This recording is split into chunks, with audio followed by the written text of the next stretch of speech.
Charte de l'impérialisme. La présente charte a été élaborée à Washington pendant la traite négrière, ensuite discrètement négociée à la conférence de Berlin en 1885, pendant que les puissances occidentales se partageaient l'Afrique.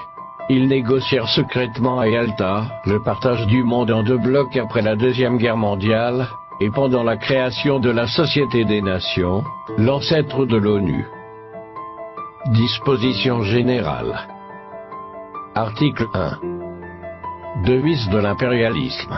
Gouverner le monde et contrôler les richesses de la planète. Notre politique est de diviser pour mieux régner, dominer, exploiter et piller pour remplir nos banques et faire d'elles les plus puissantes du monde. Article 2.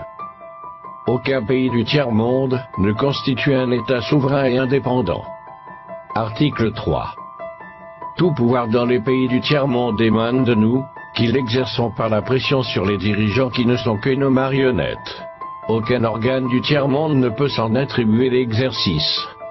Article 4. Tous les pays du tiers-monde sont divisibles, et leurs frontières déplaçables selon notre volonté. Le respect de l'intégrité territoriale n'existe pas pour le tiers-monde. Article 5. Tous les dictateurs doivent mettre leur fortune dans nos banques pour la sécurité de nos intérêts. Cette fortune servira de dons et crédits accordés par nous comme assistance, et d'aide au développement aux pays du tiers-monde. Des régimes politiques. Article 6.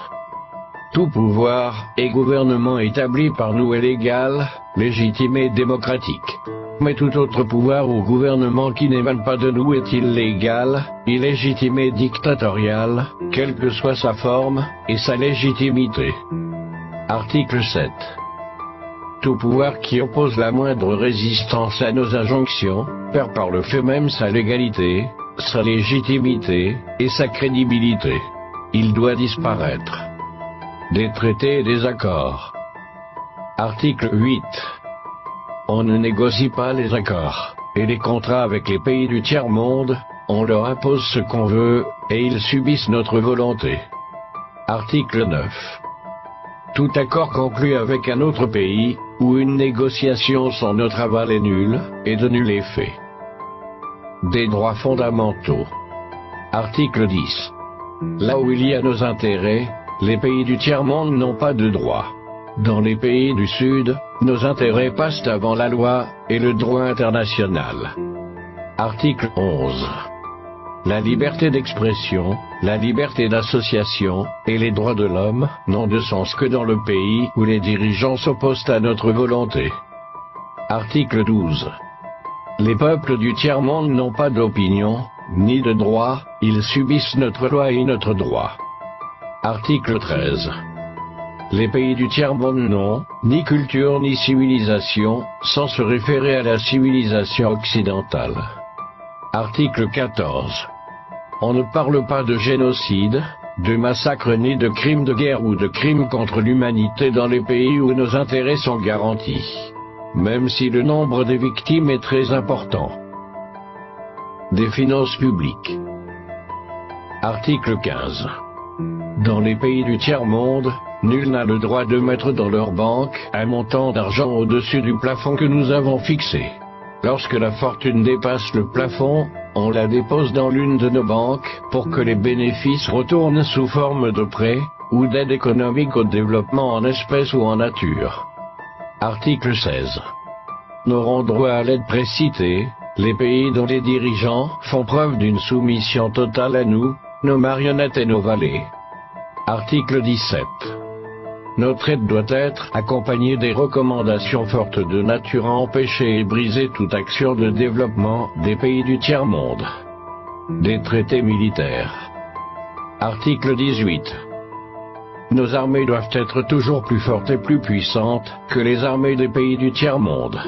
La limitation et l'interdiction d'armes des destructions massives ne nous concernent pas, mais s'imposent aux autres. Article 19. Nos armées doivent s'entraider et s'unir dans la guerre contre l'armée d'un pays faible pour afficher notre suprématie, et se faire craindre par les pays du tiers-monde. Article 20. Toute intervention militaire a pour objectif de protéger nos intérêts, et ceux de nos vallées. Article 21. Toute opération d'évacuation des ressortissants des pays occidentaux cache notre mission réelle, celle de protéger nos intérêts, et ceux de nos vallées. Accords internationaux.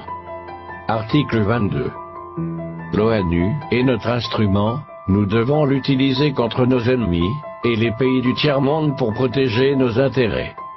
Article 23.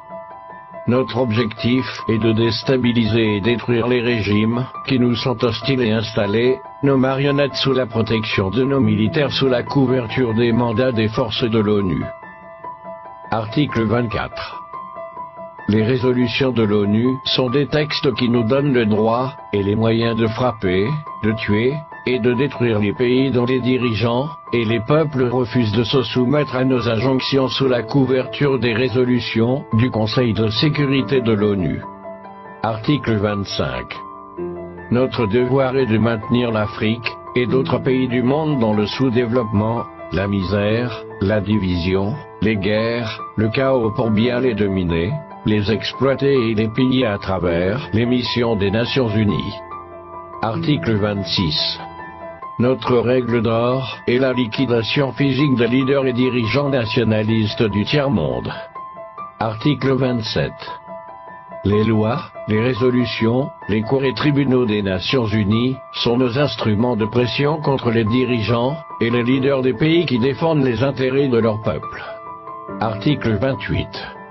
Les dirigeants des puissances occidentales ne peuvent être poursuivis, arrêtés ni incarcérés par les cours et tribunaux de l'ONU, même s'ils commettent des crimes de guerre, de génocide, ou des crimes contre l'humanité.